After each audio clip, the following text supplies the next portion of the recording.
All right, so this is Quran, Surah 24, Ayah 31. And here's the translation. By the way, I learned how to. Yeah, I don't actually have to zoom in. I could now reduce the size of the Arabic and just increase the size of the translation. Look at this. This is a very helpful website. Um, this is Sahih International Translation. I know most people prefer Sahih. Most people prefer the Pictorial translation, but the Sahih International Translation is just so much easier to read. No, Idris, I was joking. Okay, here's the translation.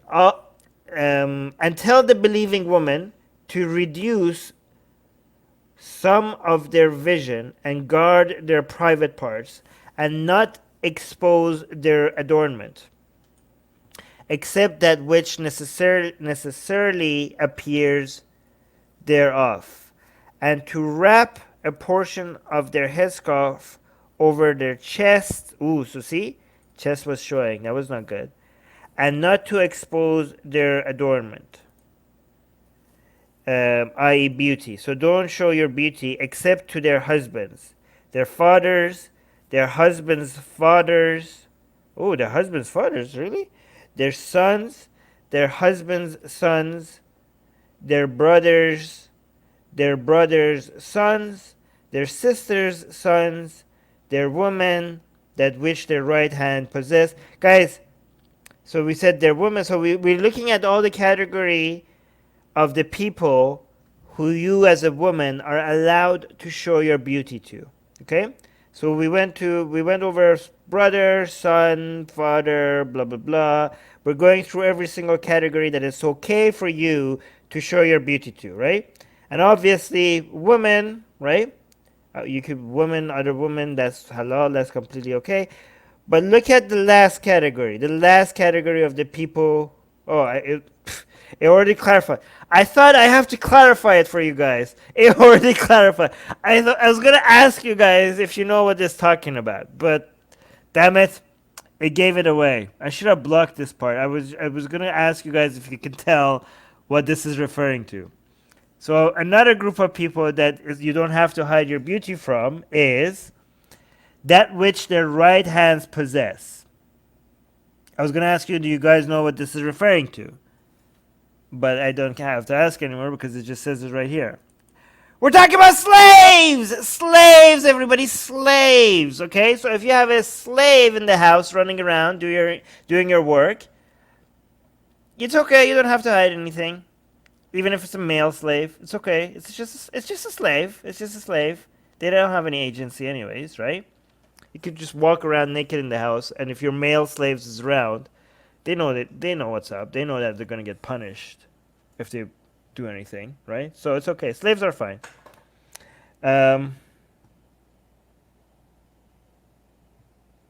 Soha is saying, "Don't listen to them, Armin. I'm straight woman and I'm totally simping for her." See, Soha knows what's up. Soha knows what's up. Yeah, this woman will turn straight woman gay. Okay, this woman. This is how you make straight women go by, at least by. Oh, yeah. I was gonna say something else about gay men, but that's not good to say. Um. Okay, so slaves or those male attendants having no physical desire. Oh, asexual people. Wait, what is this referring to? I don't think the Quran understood what asexual people is. Is this about the people that they have their? What is this referring to? Referring to abnormal condition in which a man is devoid of sexual feelings. Okay. So asexuals. If somebody is asexual, you don't have to hide. Wow. Yeah, actually, that's interesting. Okay. Or children. Children are fine. Who are not yet aware of their private aspects of women. Okay. So children, in front of children, you don't have to hide your beauty. And let them not stamp their feet to make known that they conceal of their adornment. Wait, what does this mean? And let them not stamp their feet to make known what they conceal of their adornment. I think this is Allah. Allah is trying to make sure that people who have foot fetish, they don't like, if you think like you don't have to cover, Allah is like, nope, nope, nope, I know your kinks. Allah is basically like, nope, I know people's kinks. You have to cover your feet as well. That's what this is about. Allah is like aware of your kinks. And turn to Allah in repentance, all of you, O believers, that you might succeed. Okay? So basically, it's a very vague term when it comes to about adornment, i.e., beauty. This could be anything. So it's not very clear exactly if this is referring to makeup, but it could easily be about makeup. Yeah, Luke is confirming it's probably eunuchs, not asexuals. Interesting. Yeah, you're right. I think that's right. And said, yeah. I thought it meant anti-boobs bounce. Yeah, it could be that as well. Okay, so this is, a lot of people refer to this verse, but this verse doesn't specifically mention things that could be I mean, honestly, if you're hiding your adornment or anything that makes you beautiful, it's so easy to see that this refers to makeup. But let's move on to other verses. Maybe it gets more clear. Okay, this is Quran Surah 33, verses 32 and 33. Hold on, let me see what Surah is saying. When a girl behaves like an a-hole, I automatically become asexual. Rest all the time. I'm totally straight. Okay, cool. But I don't think that's what the Quran was referring to. Alright, so these are two verses in the Quran, verses 32 and 33 from Surah 33. This one says, O wives of the Prophet, you are not like anyone among women. If you fear Allah, then do not be soft in speech to men, lest he in whose heart is disease. He's talking about me, okay? This one, lest he in whose heart is disease. Basically, me perving. This is what the Quranic verse is referring to. Lest he in whose heart is disease should covet, but speak with appropriate speech. By the way, this is why a lot of women, not a lot of women, some people that are extremely Muslim, like uber Muslims. This is why uber Muslim women, they have this rule. I think it's based on this Quranic verse. They get this interpretation that if you talk like very feminine, then you're gonna get some people's dicks hard. So you have to like not, you can't speak in a feminine tone. So one thing that I saw, like I was shocked, by the way. There was this woman that you talked to her. So apparently the rule is that the first statement that she responds to you, she talks normally. Second one talks normally. But I don't know, was it third or the fourth? But once she got to the third, I think, then she started speaking like a man. She changed her voice and she started talking like a monster, right? So that, because maybe like I just needed to hear her like for the third time talking like a woman, and I wouldn't have been able to control myself. Okay, this whole disease thing would have made me like attack her or something. So thank Allah that she changed her voice in her third statement, or else, yeah, I don't know what I would do. So this is like how this, So basically, don't talk. Again, that's just a very rare thing.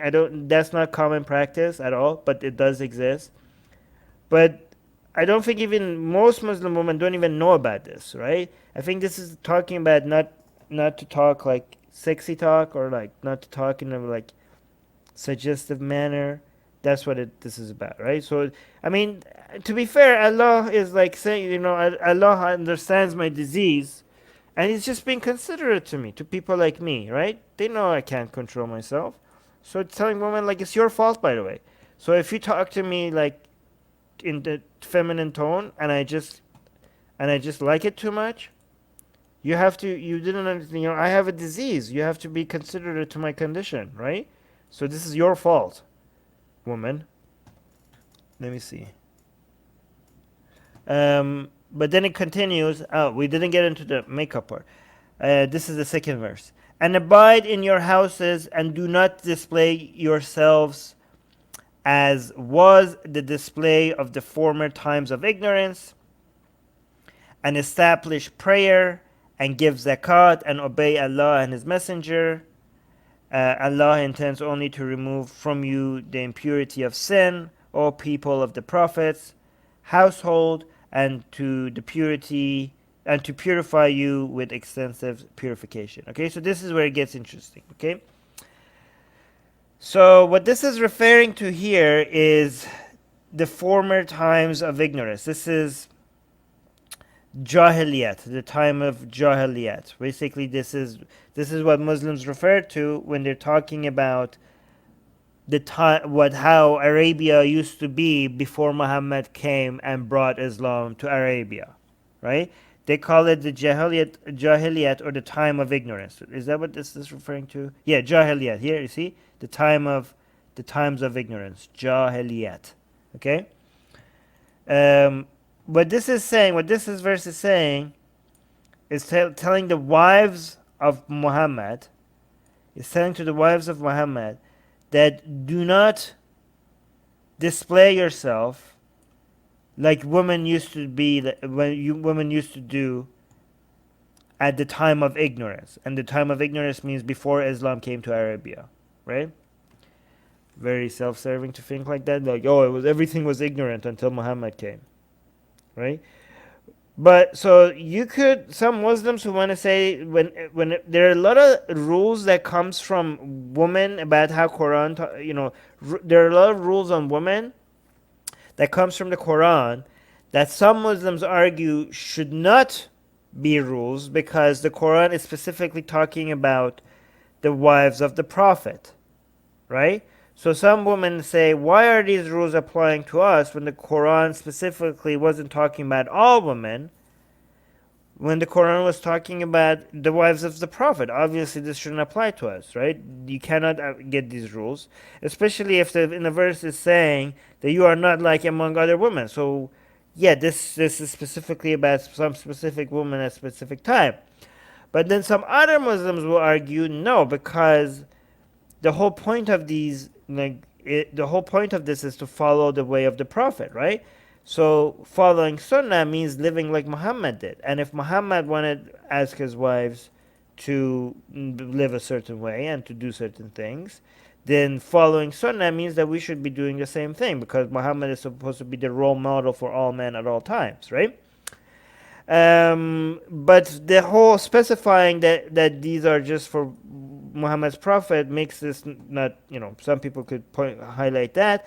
But then the second verse ruins that argument for people that say that this shouldn't apply to us, right? Because this second verse is suggesting that women used to behave in a certain way before Islam came to Arabia. So that was how it was before. So things have changed since then. So things have changed since then for all women. Because this is not how things are. This is how things were before. So Islam brought new rules for Arabia. So this verse ruins that argument that this is specifically for the wives of the Prophet. This verse makes it very clear that this is the new norm for everyone right now. Okay?